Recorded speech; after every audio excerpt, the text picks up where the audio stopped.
Lately, the issue of synthetic versus natural compounds has become salient in our media and culture. There is now a considerable portion of the population who believe that anything natural is automatically better for us than anything synthetic. However, this is a misconception that needs to be addressed. In this presentation, we aim to demonstrate why sometimes natural compounds can be bad for us, and why synthetic compounds can often be beneficial.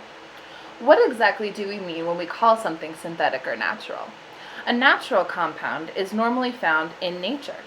A synthetic compound is one synthesized with the help of human intervention, which could be made through a process that may or may not exist in the natural world. Now, let's look at some specific examples. There are some natural compounds that can be in fact very harmful to humans.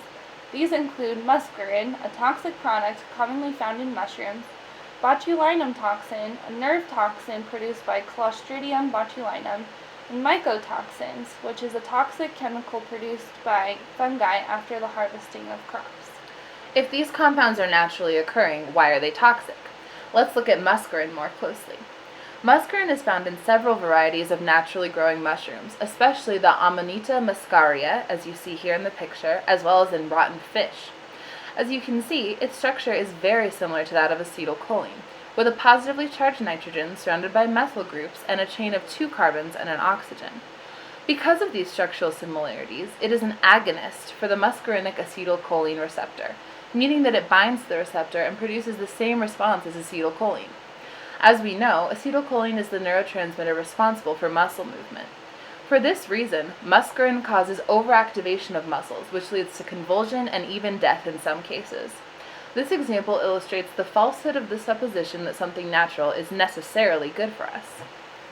In contrast, despite the growing stigma around them, synthetic compounds can actually be vital to our health and well-being. Some of these include vaccines, medications, and cancer treatment. Let's look specifically at vaccines, something that has been at the forefront of controversy within the medical community. There are components in vaccines that have been wrongfully accused of having a link to autism and illness. These 2 components are preservatives and antibacterial agents. Formaldehyde and phenol are 2 synthetic agents that belong in these groups. Formaldehyde works as an antibacterial agent in the production of vaccines. It blocks bacteria's access to proteins for energy by forming a link between the nitrogen in a protein to the nitrogen atom in a DNA molecule. This fixes bacteria, which causes it to die. Formaldehyde is used to fix bacteria while making vaccines, but it is then removed during one of the final steps in processing vaccines. It is important to have formaldehyde in vaccine processing to ensure the safety of the final product. Phenol acts as a preservative by working as an antiseptic, which essentially washes the vaccine solution of any remaining bacteria. Without these synthetic processes, it would be nearly impossible to create life-saving vaccines that have helped prevent death in the realm of public health. It is also important to note that the safety of using these synthetic processes in the production of vaccines has been heavily studied, and there has been no correlation found between vaccines and diseases such as autism.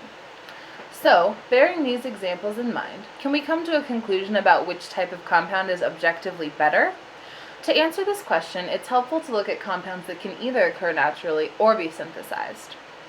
Vitamin C is important for cell and bone growth and development.